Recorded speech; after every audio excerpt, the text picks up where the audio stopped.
téléspectateurs, bonsoir. Nous retrouvons un ami, Désiré Katompa. Bonjour Désiré. Bonjour Moukouwapi. Désiré, je suis content de te voir pour avoir ton commentaire sur l'actualité dans notre pays, la RD Congo. Merci beaucoup, c'est un honneur de toujours d'être reçu sur la télé Pinchibanda TV. Donc je suis là avec plaisir à nouveau vous retrouver tes téléspectateurs. Alors, on va avoir des élections ou est-ce qu'on ne va pas les avoir? Faut-il attendre le 20 pour se rassurer que les élections, on les a eues, ou bien est-ce qu'on peut déjà être certain qu'on les aura? Ah, mais on les aura. En tout cas, sauf retour du Christ, je pense qu'il n'y a aucune raison que les élections n'aient pas lieu. Mais j'ai entendu dire que M. Kadima aurait écrit une lettre il n'y a pas longtemps où il réclamait encore des avions et des millions. Oh, vous savez, les fake news sont devenus le sport national ou même international aujourd'hui. Donc, je ne crois pas, même s'il a écrit cette lettre, ce n'est qu'une lettre normale. Donc, il peut demander de l'aide pour qu'on lui ajoute des moyens logistiques pour pouvoir organiser les élections à temps. Ça ne démontre juste qu'il a vraiment la volonté d'organiser ces élections. Mais lorsqu'on regarde la liste de ceux qui sont en train de concourir, on peut dire qu'il y a des gens qui sont là comme des figurants, il y a des gens qui sont là pour des vrais. À votre avis, quels sont ceux qui sont vraiment dans la course? À mon avis, je pense qu'il y a quand même plus ou moins 4 candidats qui sont venus pour gagner. Non, 2 candidats qui sont venus pour gagner et 2 autres qui sont venus pour dire qu'on l'a fait. Et les autres sont là pour des raisons qu'eux seuls connaissent. Et tu peux les citer alors? Pour moi, ceux qui sont là pour gagner, c'est évidemment le président sortant, M. Félix-Antoine Tshisekedi. Il y a Moïse Katumbi, qui est venu aussi avec la ferme volonté de les gagner, les élections. Et ceux qui sont venus pour... c'est comme une manifestation politique. Il y a M. Martin Fayoulou et le docteur Denis Mukwege, qui, pour moi, le font juste pour montrer qu'on l'a fait. Une affirmation d'existence. Revenons un peu à Denis Mukwege. Tu n'as pas l'impression que c'est quelqu'un qui y est allé malgré lui? Je ne sais pas si c'est malgré lui, mais je crains que ça soit plutôt sous influence, que ce ne soit pas vraiment sa volonté ou que quelqu'un lui a fait croire qu'il avait des chances, ou peut-être que ses donateurs lui ont dit que on te donne suffisamment d'argent, il faut y aller, quoi. On ne sait pas, je ne sais pas, je ne sais pas dire, je ne suis pas trop dans le cercle. Alors, est-ce que tu as un avis à émettre sur la campagne électorale? Non, en fait, la campagne électorale est un sujet de réjouissance pour moi, personnellement, en tant que démocrate. Hein, parce que, comme tu le sais, nous avons milité pour qu'on en arrive à ça. Avec 18 ans de décalage, on y est aujourd'hui enfin. Une vraie campagne saine où tout le monde se bat à armes égales. Il y a une ambiance bien et les débats sont un peu plus élevés, à un niveau un peu plus élevé, et les citoyens se mobilisent réellement autour de ça. Et d'ailleurs, comme je dirais, moi, ce qui me choque, c'est la densité des candidats qui est très, très lourde. C'est une densité telle que je pense que c'est plus que la République de Chine. Aujourd'hui, si on reportait le nombre de candidats par rapport au nombre de postes, de sièges à pourvoir, je pense qu'on serait à un taux de population de près de... Allez, en gros, en moyenne, on est à plus de 100 candidats par poste. Et on vote à tous les niveaux, c'est-à-dire présidence. Bon, la présidence, on met à côté, hein, parce que là, il y a 26, c'est connu. Mais au Parlement, chaque siège est disputé par au moins 100 personnes. Au provincial, pareil. Au communal, pareil. Donc, c'est un truc de fou. Je ne sais pas comment il va faire Kadima sur le plan logistique. On ne peut pas faire des omelettes sans casser des œufs. Tu dis que la campagne électorale se passe bien, mais il y a eu quand même déjà des morts. Malembankoulou, il y a eu des troubles à Bukama, il y a eu des troubles à Kasumbalesa. Tu en as entendu parler? Oui, j'ai entendu parler de ces incidents malheureux. Et on était choqués, mais pas surpris. Pas surpris, pourquoi? Parce que quand on fait quelque chose de bien, il y a toujours, on est africain, comme on dit, les sorciers qui veulent faire en sorte que cette chose-là ne réussisse pas. Et ils sont prêts à tout. Et ce qui s'est passé là-bas, c'est juste la démonstration de cet adage que nos ancêtres ont donné. Donc, quelque part, ce n'était pas surprenant pour moi, mais c'était triste juste. Mais ça n'enlève en rien, comme on a dit au moment des attentats, ça ne va pas nous empêcher de vivre d'être Congolais et d'être fiers de l'être et de mener notre pays là où on veut y aller parce que c'est comme ça que ça va se passer. Et tous ces gens-là qui ont fait la preuve, il n'y a pas eu de suite après ça. C'est resté des épiphénomènes. J'ai l'impression que le plus dur reste à venir.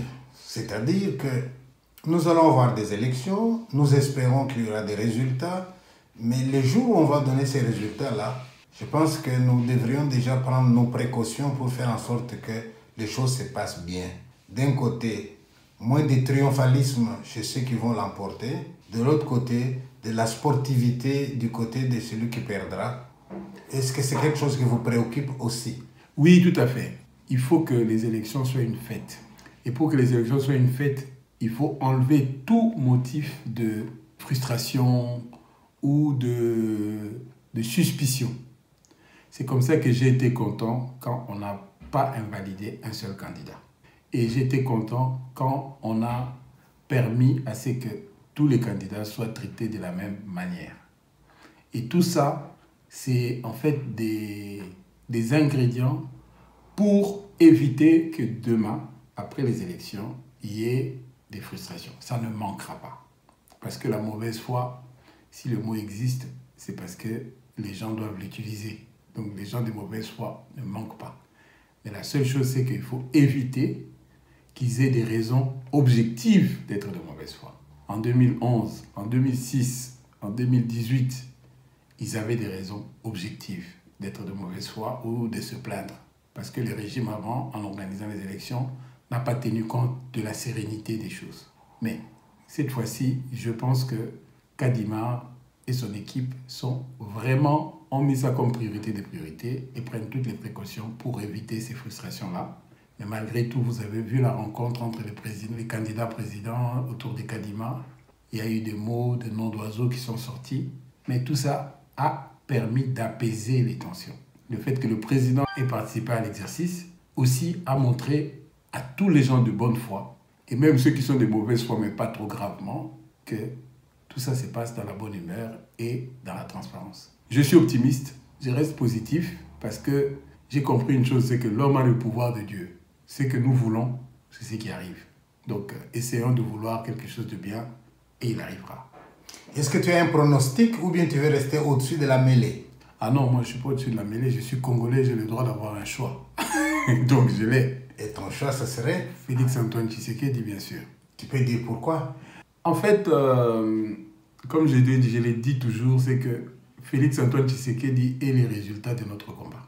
Nous avons mené un combat pour le changement. Quand on s'est lancé dans ce combat en 2005, c'était pour que Étienne Tshisekedi prenne le pouvoir parce qu'il était l'homme le plus légitime, selon nous. Malheureusement, il n'est pas parti à cette élection-là. Il est parti 5 ans après et on lui a volé sa victoire. En 2018, nous étions très contents parce qu'on s'est dit que la ligne révolutionnaire de changement démocratique pour laquelle nous militions va être mise en place. Et en 5 ans, il ne nous a pas déçus. Moi, j'ai dit que les 5 ans passés, c'est l'aurore. Où il y avait du gris, du blanc, le soleil un peu jaune. Mais maintenant, dans les 5 prochaines années, c'est sans excuse. On doit les réélire pour que la lumière soit, enfin. Mais pour que la lumière puisse être, qu'est-ce qu'il faut? Il faut de la rigueur, il faut beaucoup d'amour pour le Congolais et pour le Congo, et de la volonté, surtout, beaucoup de volonté. Et jusque-là, je pense que Félix Antoine Tshisekedi a montré beaucoup de volonté pour bien faire. Et le fait d'avoir la volonté pour bien faire nous a permis, malgré toute la corruption de la machine. Quand je dis la machine, je ne vois pas que les élus. Je vois toutes les petites mains qui sont entre le moment où le président décide et l'exécution au niveau du peuple.